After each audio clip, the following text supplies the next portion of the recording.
What to do when God is silent is the question we hear from time to time. But sometimes I wonder if what is really being said is that God is not speaking to me in a fashion that is convenient or dramatic enough to address my anxieties and hardships.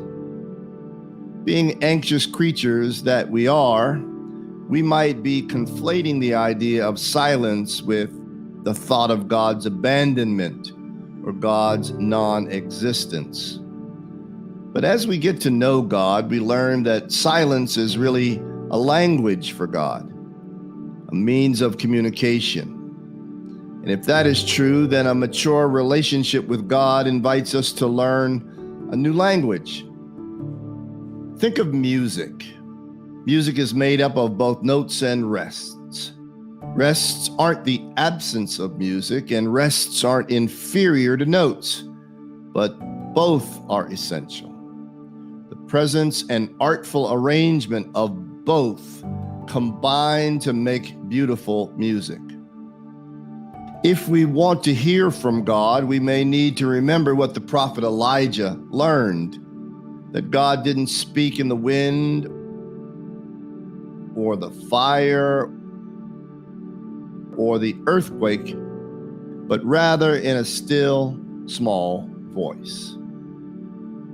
Could it be that God is speaking at precisely the time we think we've been forsaken? Could it be that our fears are so loud and so rambling that God can't get a word in edgewise?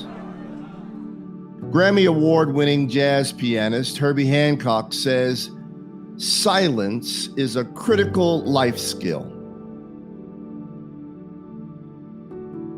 God's small voice can also act like an amplifier, amplifying a word from scripture or song that we already have on file deep in our hearts. This is God's spiritual retrieval version of speaking to us, and it's helped dramatically when we increase our biblical and spiritual vocabularies. When we do that, we hear what God has said to other travelers whose journeys and circumstances might be similar to ours. An active life with God delivers us to the understanding that whether we are in a season of notes or a season of rest, God is continually making music. Both seasons are generative, and both seasons are crucibles for God's soul-making work. What some call God's silence is God's way of inviting us to grow up into becoming partners and friends with God of our own volition, and away from being ravenous baby birds desperately awaiting a daily download. Think about your very best friends for a moment.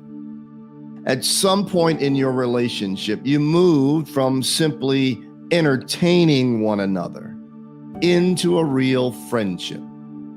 And in real friendship, you learned that you didn't have to fill every second with words. There was history together. You learned that silence with your friend was not the absence of care or concern, but rather it was the presence of intimacy, of understanding, of respect and trust. And so it is with God.